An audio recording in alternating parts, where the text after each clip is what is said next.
आज म तपाईहरुलाई एउटा सत्य कथा तपाईलाई म भन्न गइरहेको छु र यो कथा नामक पुस्तकबाट लिएको हो र यी कथाहरू सर्वोच्च परमेश्वरका वचनहरू हुन् र यी कथाहरू सत्य र विश्वासयोग्य छ किनभने यी कथाहरू सर्वोच्च परमेश्वरका वचनहरू हुन्। परमेश्वर एउटै हुनुहुन्छ, उहाँ सर्वोच्चमा विराजमान हुनुहुने परमेश्वर हुनुहुन्छ। सर्वोच्चमा हुनुहुने परमेश्वर यी संसारका देव देवता यी सबै सूर्य भगवान भन्ला हैन, मान्छेले चन्द्र भगवान भन्ला, मानिसले बनाएको यहाँ मूर्तिहरू यी सबैभन्दा पनि उहाँ शक्तिशाली हुनुहुन्छ। अनि सर्वोच्च परमेश्वर कुनै राज्य कुनै शक्तिहरू हैन, यी सबैभन्दा पनि उहाँ शक्तिशाली परमेश्वर हुनुहुन्छ। सर्वोच्चमा हुनुहुने परमेश्वर सर्वशक्तिमान परमेश्वर हुनुहुन्छ। सुरुदेखि नै सर्वोच्चमा हुनुहुने परमेश्वर उहाँ स्व अस्तित्वमा हुनुहुन्थ्यो। सर्वोच्चमा हुनुहुने परमेश्वर सृष्टिकर्ता परमेश्वर पनि हुनुहुन्छ। उहाँले स्वर्गमा भएका र पृथ्वीमा भएका यी सबै यावत थोकहरू उहाँले चाहिँ सृष्टि गर्नुभयो उहाँले, र सबै कुरा उहाँको अधिकारमा छ। यी सबै कुराहरू जब परमेश्वरले यी संसार र स्वर्गमा भएका यी सबै थोकहरू उहाँले सृष्टि गर्नुभयो, उहाँले वचन बोल्नुभयो र यी सबै कुरा हुन आयो। परमेश्वरले उहाँको सेवा गर्नलाई उहाँले स्वर्गदूतहरू पनि उहाँले सृष्टि गर्नुभएको थियो। जब परमेश्वरले संसारलाई उहाँले सृष्टि गर्नुभयो, उहाँले 6 दिन लाएर उहाँले चाहिँ ती सबै कुराहरू उहाँले सृष्टि गर्नुभयो। उहाँले जब उज्यालो होस् भनेर उहाँले वचन दिनुभयो तब सबै उज्यालो भयो र उहाँले चाहिँ त्यो उज्यालोलाई दिन र अँध्यारोलाई उहाँले रात भन्नुभयो। उहाँले आकाश र पानीलाई उहाँले छुटाउनु भयो। उहाँले परमेश्वरले ती पानीलाई एक ठाउँमा जम्मा गरेर उहाँले समुद्र भन्नुभयो र त्यो ओबानो भूमिलाई उहाँले चाहिँ पृथ्वी भनेर भन्नुभयो र पृथ्वीमा उहाँले विभिन्न वनस्पति रुख बिरुवाहरू उहाँले उमार्नुभयो र उहाँले यी आकाशमा दिनमा प्रभुत्व गर्नलाई त्यहाँ ठुलो ज्योति र रातमा प्रभुत्व गर्नलाई उहाँले चाहिँ अनि सानो ज्योतिहरू चन्द्रमाहरू र विभिन्न यी ताराहरू पनि उहाँले बनाउनु भयो र उहाँले आकाशका यी पन्छीहरू, आकाशमा उड्ने पन्छी र समुद्रमा जलचर गर्ने यी सब विभिन्न यी माछाहरू पनि उहाँले सृष्टि गर्नुभयो र उहाँले यसरी जमिनमा खस्रने जीवजन्तुहरूदेखि लिएर यावत यी पशुहरू उहाँले सृष्टि गर्नुभयो र अन्तिममा 6औं दिनमा उहाँले मानिस जातिलाई आफ्नै स्वरूपमा आफ्नै प्रतिरूपमा उहाँले सृष्टि गर्नुभयो र यी सबै माथि उहाँले चाहिँ रेखदेख गर्ने उहाँले चाहिँ जिम्मा मानिसलाई दिनुभयो र मानिस र परमेश्वरको सम्बन्ध एकदम असल थियो, सिद्ध थियो। सर्वोच्चमा हुनुहुने परमेश्वर सृष्टिकर्ता परमेश्वर पनि हुनुहुन्छ। उहाँ एकमात्र सत्य परमेश्वर हुनुहुन्छ र उहाँ प्रभु हुनुहुन्छ। परमेश्वरले आफ्नै स्वरूपमा सृष्टि गर्नुभएको मानिसलाई उहाँले एउटा सुन्दर बगैँचामा, अदनको बगैँचामा उहाँले राख्नुभयो र परमेश्वर र त्यो मानिसको बीचमा सम्बन्ध एकदम असल थियो। परमेश्वरले ती मानिसलाई त्यो बगैँचाको वास्ता गर्न, रेखदेख गर्ने जिम्मा दिनुभयो र परमेश्वरले एउटा विशेष एउटा आज्ञा पनि दिनुभयो उहाँले, र त्यो आज्ञा चाहिँ तिमीले त्यो बगैँचाको सबै रुखको फल तिमीले सङ्कोच नमानिकन तिमीले खान सक्छौ, तर त्यो बिचको रुखको फल तिमीले नखानु, किनकि जुन दिन तिमीले त्यो खान्छौ तिमी निश्चय नै मर्नेछौ भनेर उहाँले भन्नुभयो। र परमेश्वरले मानिसलाई एक्लो रहेको असल देख्नु भएन, यसकारण परमेश्वरले त्यो मानिसलाई एउटा सुहाउने एउटा सहयोगी पनि जुटाइदिनु भयो र मानिस र त्यो स्त्री र परमेश्वरको बिचको सम्बन्ध एकदम असल थियो। तपाईँले याद छ परमेश्वरले स्वर्गदूत पनि सृष्टि गरेको कुरा तपाईँले याद छ? अघि मैले भनेको थिएँ ती स्वर्गदूतहरू मध्येमा एउटा स्वर्गदूत असाध्यै सुन्दर थिए र त्यो स्वर्गदूतले उसको हृदयमा घमण्ड आयो र ऊ परमेश्वरको बराबरीमा पुग्न उसले चाहिँ चाह्यो, परमेश्वर जस्तै हुन खोज्यो र परमेश्वरको विद्रोह गर्यो।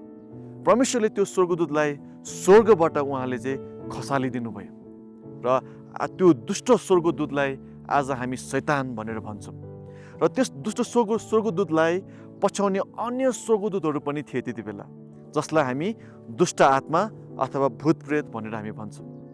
एक दिनको कुरा हो, त्यो शैतान त्यो स्त्रीलाई परीक्षामा पार्न त्यो बगैँचामा आए र त्यो शैतानले त्यो दुष्टले सोधे, के परमेश्वरले तिमीलाई कुनै पनि रुखको फल नखानु भनेर भन्नुभएको छ? तर त्यो स्त्रीले भने, होइन, हामी सबै कुरा खान सक्छौँ, तर त्यो बिचको रुखको फल खायो भने हामी निश्चय नै मर्नेछौँ भनेर भन्यो। शैतानले हवालाई भनिन्, तिमी मर्दैनौ। उसले झुट बोल्यो, तिमी त खायो भने तिमी त परमेश्वर जस्तै हुन्छौ। अनि ती स्त्रीले त्यो शैतानको कुरा सुनिन् र त्यो रुखको फल टिपेर खाइन् र आफ्नो श्रीमानलाई पनि दिए। त्यस दिन उनीहरूले पाप गरे। पाप के हो भनेर भन्दाखेरि परमेश्वरको आज्ञालाई उल्लङ्घन गर्नु नै पाप हो। तपाईँलाई थाहा छ परमेश्वर धर्मी र पवित्र हुनुहुन्छ र पापको सजाय उहाँले दिनै पर्छ। यसकारण परमेश्वरले ती मानिस र ती स्त्रीलाई त्यो बगैँचाबाट, त्यो सुन्दर बगैँचाबाट उहाँले निकालिदिनु भयो। र पाप गरेपछि जब उनीहरूको पतन भयो र पतनको परिणाम चाहिँ आज हामी यो टुक्रेको संसारमा छौँ। आज यो सबै दुःख, पीडा, रोग, बिमार, युद्ध, ईर्ष्या, झैझगडा, यो सबै चाहिँ त्यो पापको परिणामहरू हुन्। र आज तपाईँ र मैले पनि हामीले पाप गरेका छौँ। हामी पनि त्यो अनन्तको नरकको दण्डको भागीदार हामी भएका छौँ। संसारमा मानिसहरू बढ्दै गइरहेको थियो। परमेश्वर दुखी हुनुहुन्थ्यो किनकि मानिसहरू चाहिँ उनीहरू चाहिँ परमेश्वर कहाँ आउन सकिरहेको थिएन। तपाईँलाई याद छ, परमेश्वर पवित्र र उहाँ धर्मी हुनुहुन्छ। यदि परमेश्वर कहाँ हामी रहनु छ भने हामी पनि पवित्र हुनैपर्छ। यसकारण परमेश्वरले मानिसलाई 10 आज्ञा दिनुभयो र ती 10 आज्ञाले चाहिँ हामी मानिस र परमेश्वरको सम्बन्धमा हामी कसरी रहनुपर्छ र मानिसको बिचमा सम्बन्धमा कसरी रहनुपर्छ भन्ने कुराहरू सिकाउँछ।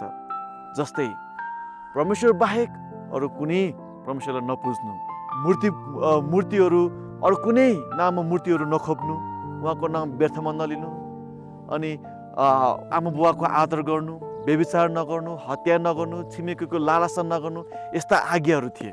अनि तर मानिसले ती आज्ञाहरू पूर्ण रूपमा मानिसले पालन गर्न सकेन।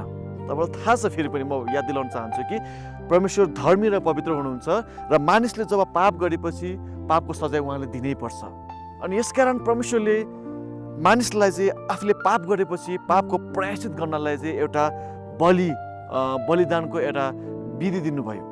अनि त्यो बलिदानको विधि चाहिँ कस्तो हो भन्दाखेरि जब मानिसले पाप गर्छ उसको सट्टामा है उसले पाउनु पर्ने दण्डको सट्टामा एउटा निर्दोष जनावर, पहिलो जन्मेको खोट रहित एउटा निर्दोष जनावरलाई चाहिँ मारेर त्यो रगत बगाइनु पर्थ्यो। बाइबलमा लेखेको छ रगत नबगाइकन पाप क्षमा सम्भव छैन। तर त्यो मानिसले उसले साँचो हृदयको प्रस्ताव गरेन, तर उनीहरूले चाहिँ पाप चाहिँ बारम्बार गर्दै रह्यो र रगतको बलि उनीहरूले चाहिँ बारम्बार चढाउँदै गयो। र त्यो बलि प्रथा चाहिँ एउटा चाहिँ खोक्रो विधि, एउटा रीतिरिवाज, एउटा कर्मकाण्डमा मात्र सीमित भयो। तर मानिसको हृदयमा त्यो साँचो प्रस्ताव भन्ने कहिले पनि भएन। यसकारण तपाईँ र मेरो आज्ञा पालन गरेर, मानिसले आज्ञा पालन गरेर ती रगतको बलिहरू चढाएर विभिन्न मानव प्रयासले हामी परमेश्वर कहाँ हामी पुग्न सक्दैनौँ। त्यसो भए के गर्न सकिन्छ त? परमेश्वरले मानिसलाई असाध्यै प्रेम गर्नुहुन्थ्यो। दुःखको कुरा के थियो भने मानिस आफ्नो प्रयासले, आफ्नो यी विभिन्न बलिदानको विधिहरूद्वारा, विभिन्न मानव प्रयासले परमेश्वर कहाँ आउन असम्भव थियो। यसै कारण परमेश्वरले नै उहाँले एउटा सिद्ध बाटो उहाँले अपनाउनुहुन्छ। उहाँले येशू ख्रीष्टलाई संसारमा पठाउनुहुन्छ। येशू ख्रीष्ट को हुनुहुन्छ भन्दाखेरि येशू ख्रीष्ट परमेश्वरको एकमात्र पुत्र हुनुहुन्छ। येशू ख्रीष्ट संसारमा हुनुहुँदाखेरि उहाँले अधिकार र शक्तिमा उहाँले चाहिँ प्रचार गर्नुभयो।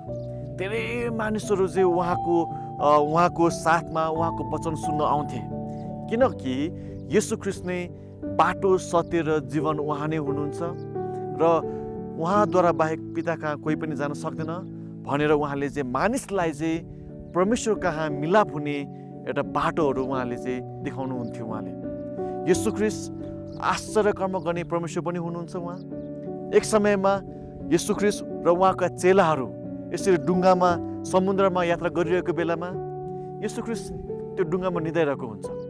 तर अचानक त्यहाँ हुरी बतास होइन त्यो छालहरू आउँछन् र त्यो डुङ्गालाई चाहिँ छर्ने डुमला जस्तै गरिकन यी विभिन्न छालहरू यो हुरी बतासहरू आउँछन्। चेलाहरू डराएर गुरुज्यू हामी त डुब्न लाग्यो, हामीलाई बचाउनुहोस् भन्दाखेरि येशू ख्रीष्टले ती छालहरूलाई त्यो हुरी बतासलाई उहाँले चाहिँ वचन दिएर चाहिँ आज्ञा गरेर उहाँले शान्त हो भन्दाखेरि ती सबै शान्त हुन्छ। येशू ख्रीष्ट यी सबै प्रकृतिहरूभन्दा पनि उहाँ शक्तिशाली परमेश्वर हुनुहुन्छ। अनि एक दिन येशू ख्रीष्ट फेरि त्यो डुङ्गा त्यो समुद्रदेखि पारी उहाँ चाहिँ अर्कै एउटा गाउँमा उहाँ जाँदै गर्दाखेरि एउटा मानिस होइन जुन चाहिँ भूत आत्माले सताएको एकजना व्यक्ति मानिस भेट्छ। उसलाई चाहिँ दुष्ट आत्माले सताएको हुन्छ अनि उसलाई यता पछार्ने उता पछार्ने र मानिसहरू उदेखि डराउँदथ्यो। तर येशू ख्रीष्टले त्यो मानिसलाई उहाँले चाहिँ प्रेम गर्नुभयो र त्यो दुष्ट आत्मा भूत प्रेतबाट उहाँले चाहिँ त्यो मानिसलाई उहाँले चाहिँ छुटकारा चङ्गाई उहाँले दिनुभयो। यहाँबाट हामी के थाहा गर्न सक्छौँ? येशू ख्रीष्ट यी भूत आत्मा दुष्ट यी सबैभन्दा पनि उहाँ शक्तिशाली हुनुहुन्छ भन्ने कुरा हामी जान्न सक्छौँ।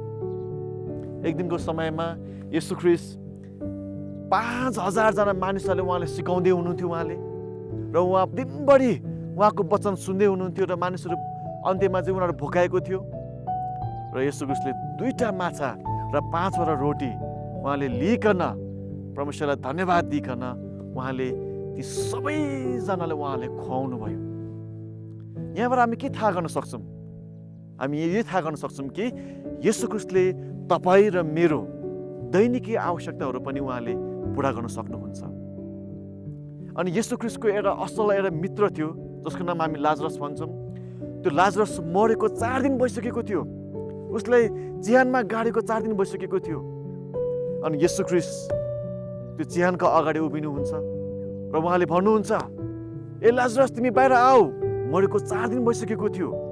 तर येशू ख्रीष्टले जब आज्ञा दिनुभयो, वचन दिनुभयो, जीवित भएर चाहिँ बाहिर निस्किन्छ।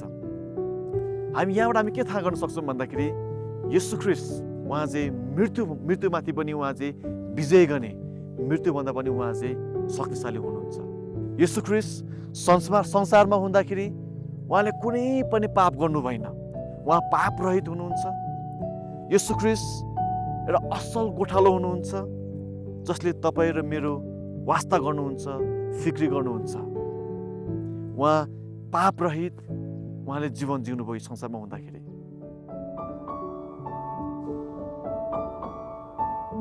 येशू ख्रीष्ट सिद्ध बलि हुनुहुन्थ्यो। येशू ख्रीष्ट संसारमा हुँदाखेरि उहाँलाई प्रेम गर्ने मानिसहरू धेरै थिए, उहाँलाई पछाउने मानिसहरू धेरै थिए। फेरि येशू ख्रीष्टलाई ईर्ष्या गर्ने, डाहा गर्ने केही धर्मगुरुहरू पनि थिए। ती धर्मगुरुहरूले उनीहरूले चाहिँ योजना बनाएर येशू ख्रीष्टलाई मार्ने उनीहरूले त्यस्तो खालको निर्णयहरू गरे, योजनाहरू बनाए र येशू ख्रीष्टलाई उनीहरूले पक्रेर क्रुसमा टाँगे। क्रुस चाहिँ कस्तो हुन्छ भन्दाखेरि 2वटा काठहरू मिलेर बनेको हुन्छ है। क्रुस यस्तो हुन्छ र येशू ख्रीष्टलाई धेरै कोरा लागेको थियो।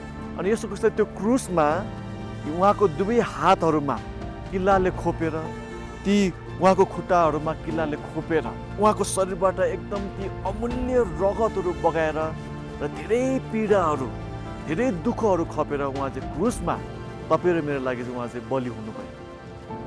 येशू ख्रीष्ट सिद्ध बलि हुनुहुन्छ। येशू ख्रीष्ट त्यो मृत्युको दण्ड भोग्नुपर्ने उहाँले त्यस्तो पाप कुनै गर्नुभएको थिएन। उहाँ त संसारमा हुँदाखेरि उहाँ त पाप रहित उहाँ जीवन जिउनु भएको थियो। तर पिताले उहाँलाई तपाईँ र मेरो सट्टामा मर्न दिनुभयो।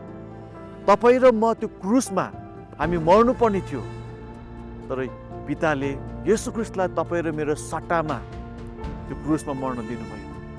र जब हामी आज त्यो क्रुसको दृश्यलाई हामी हेर्छौँ भने परमेश्वरले तपाईँ र मलाई, संसारलाई कति प्रेम गर्नुहुन्छ भन्ने कुरा हामी थाहा गर्न सक्छौँ।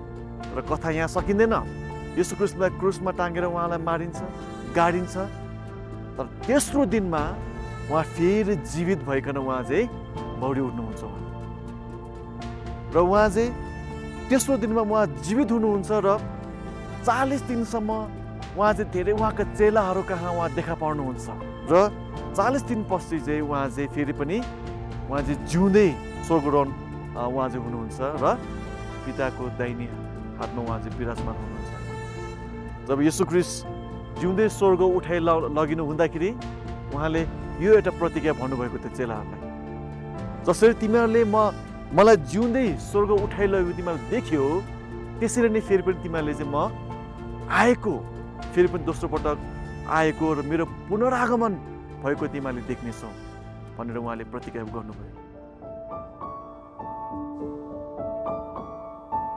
येशू ख्रीष्ट संसारमा हुँदाखेरि उहाँले आफ्नो चेलाहरूलाई एउटा कथा भन्नुभयो। कुनै एकजना बुवाको 2 जना छोरा थिए र कान्छो छोराले चाहिँ आफ्नो बुवालाई आफ्नो सम्पत्तिको हिस्सा मागे, बुवा मैले पाउनुपर्ने मेरो सम्पत्तिको हिस्सा मलाई दिनुहोस्। अनि त्यहाँदेखि कान्छो छोराले उसको सबै सम्पत्तिहरू उसले चाहिँ बटुलेर लगेर टाढाको देशमा परदेशमा ऊ चाहिँ जान्छ। ती सबै सम्पत्तिहरू चाहिँ उसले चाहिँ भोग विलासमा एकदम मोज मजामा उसले चाहिँ उडाउँछन् र एक दिन त्यो देशमा अनिकाल लाग्छ र उसको सबै सम्पत्तिहरू पनि सकेको हुन्छ र ऊ चाहिँ कामको खोजीमा जाँदै गर्दाखेरि एउटा सुँगुरलाई चराउने एउटा काम उसले पाउँदछ उसले।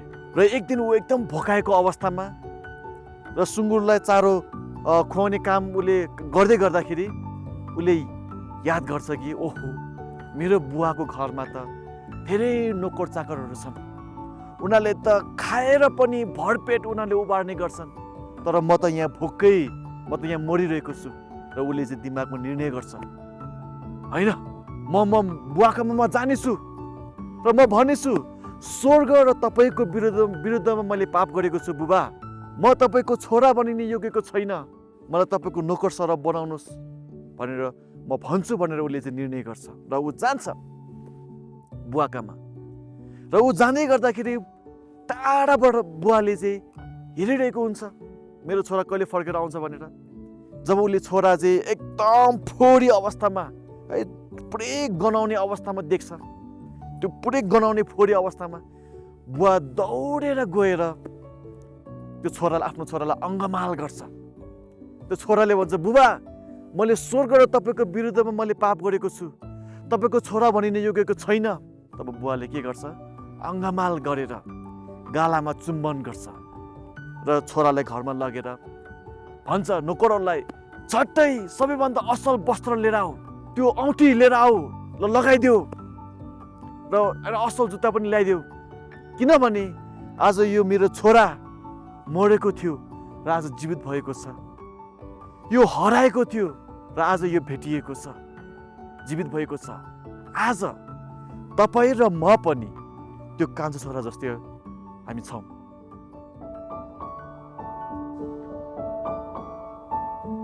हामी पनि ती कान्छो छोरा जस्तै हामी पनि छौँ र यदि हामी पनि पिता कहाँ हामी जानु छ भने हामी पनि यसुलाई विश्वास गर्नुपर्छ र पश्चाताप गर्नुपर्छ। यसुले भन्नुभएको छ बाइबलमा, बाटो सत्य र जीवन म नै हुँ, मद्वारा बाहेक कोही पनि पिता कहाँ जान सक्दैन। यदि यसो हो भने हामी कसरी यसु मार्फत हामी पिता कहाँ जान सक्छौँ त? हामीले कसरी उहाँ यसु मार्फत हामी पिता कहाँ जान सक्छौँ भन्दाखेरि हामीले यी 4वटा कुरा हामीले गर्नुपर्ने हुन्छ। पहिलो कुरा, जसरी त्यो कान्छो छोराले के भने, म पापी छु, मैले पाप गरेँ, स्वर्ग र पिताको विरुद्ध मैले पाप गरेँ भने उसले स्वीकार गरे, तपाईँ र मैले पनि म पापी हुँ भनेर स्वीकार गर्नुपर्छ। मैले पाप गरेको छु, म पापी हुँ भनेर तपाईँ र मैले स्वीकार गर्नुपर्छ। दोस्रो कुरा, जसरी त्यो कान्छो छोराले ऊ त्यो दलदल होइन हिलो त्यो पापको दलदलमा ऊ रहन चाहेन, ऊ चाहिँ त्यहाँबाट फर्के पिता कहाँ, त्यसलाई हामी पश्चाताप भन्छौँ। पश्चाताप भनेको चाहिँ आज म यो अधर्मी बाटो, यो अन्धकारको बाटोमा म हिँडिरहेको छु भने त्यहाँबाट फनक्क फर्केर म अब उज्यालो बाटो, धार्मिकताको बाटो, येशूको बाटोमा म हिँड्नु, त्यसलाई पश्चाताप भनेर भन्छ। आज तपाईँ र मैले पनि पश्चाताप गर्न आवश्यक छ र पिता कहाँ, येशू कहाँ फर्किन तपाईँ र म आवश्यक छ। तेस्रो कुरा, तपाईँ र मैले चाहिँ विश्वास गर्नुपर्ने हुन्छ। किन भन्दाखेरि तपाईँ र मेरो पापको लागि अरू कोही मरेको छैन, त तपाईँ र मेरो पापको लागि मर्नु हुने भनेको त येशू ख्रीष्ट मात्र हुनुहुन्छ र उद्धार र मुक्ति अरू कुनै नाममा छैन, येशू ख्रीष्टमा मात्र उद्धार र मुक्ति छ। यसै कारण तपाईँ र मैले येशू ख्रीष्टलाई, तपाईँ र मेरो पापबाट मुक्त हुनलाई, त्यो अनन्तको नरकको त्यो दण्डको सजायबाट हामी मुक्त हुनलाई येशूलाई मात्र विश्वास गर्न आवश्यक छ। र अन्तिम चौथो कुरा, तपाईँ र मैले प्रार्थना गर्नुपर्ने हुन्छ। येशूलाई मात्र तपाईँले मैले प्रार्थना गर्नुपर्ने हुन्छ। तपाईँ र मैले येशूलाई पनि प्रार्थना गर्ने, अरू देवदेवतालाई पनि प्रार्थना गर्ने त्यसरी हुँदैन। किनकि बाइबलमा लेखिएको छ, होइन, जसले हृदयबाट उसले स्वीकार गर्छ र मुखले हृदयबाट ग्रहण गर्छ र मुखले स्वीकार गर्छ, उसले उद्धार पाउनेछ। त्यही भएर तपाईँ र मेरो प्रार्थना भनेको येशूलाई मात्र हुन जरुरी छ, येशूलाई मात्र हुन आवश्यक छ। यसकारण जीवन छोटो छ, हामी आज भोलि भन्दै जीवन त्यसै बिति जानेछ, तर समय आजै हो। येशूलाई विश्वास गर्ने र मुक्ति उद्धार पाउने समय आजै छ। यदि यो सन्देश, असल सन्देश तपाईँलाई यो मन पर्यो भने तपाईँले मसँग तपाईँले चाहिँ प्रार्थना गर्न सक्नुहुन्छ। तपाईँले, प्रभु येशू, म पापी हुँ भनेर म स्वीकार गर्छु। मैले पाप गरेको छु, मलाई क्षमा गर्नुहोस्। म आफ्नो पापबाट म पश्चाताप गर्दै तपाईँको धार्मिकताको बाटोमा म हिँड्न चाहन्छु। तपाईँ मेरो लागि आउनुभयो, मेरो पापको लागि तपाईँ मर्नुभयो र मलाई जीवन दिनलाई तपाईँ फेरि बौडी उठ्नुभयो। यी तपाईँको कार्यहरूलाई म विश्वास गर्न चाहन्छु र तपाईँलाई मेरो जीवनको राजा, मेरो जीवनको मुक्तिदाता र उद्धारकर्ताको रूपमा तपाईँलाई म स्वीकार गर्न चाहन्छु। र आजदेखि उता तपाईँलाई नै म पछ्याउन चाहन्छु, तपाईँमा समर्पित भएर तपाईँलाई नै पछ्याउन चाहन्छु। प्रभु येशू ख्रीष्टको नाममा, आमेन। यदि तपाईँले यो प्रार्थना गर्नुभएको छ भने तपाईँले उद्धार पाउनु भएको छ, तपाईँले हृदयबाट तपाईँले गर्नुभएको छ भने। र यदि तपाईँले यो सन्देशमा तपाईँले विश्वास गर्न चाहनुहुन्छ भने तपाईँ मण्डलीहरूमा तपाईँ जोडिन सक्नुहुन्छ, तपाईँको वरिपरि तपाईँको मण्डलीहरूमा जोडिन सक्नुहुन्छ, तपाईँ त्यो सङ्गतिमा जोडिन सक्नुहुन्छ। परमेश्वरको बारेमा अझ थाहा गर्नुहोस्, तपाईँले मलाई पनि सम्पर्क गर्न सक्नुहुन्छ।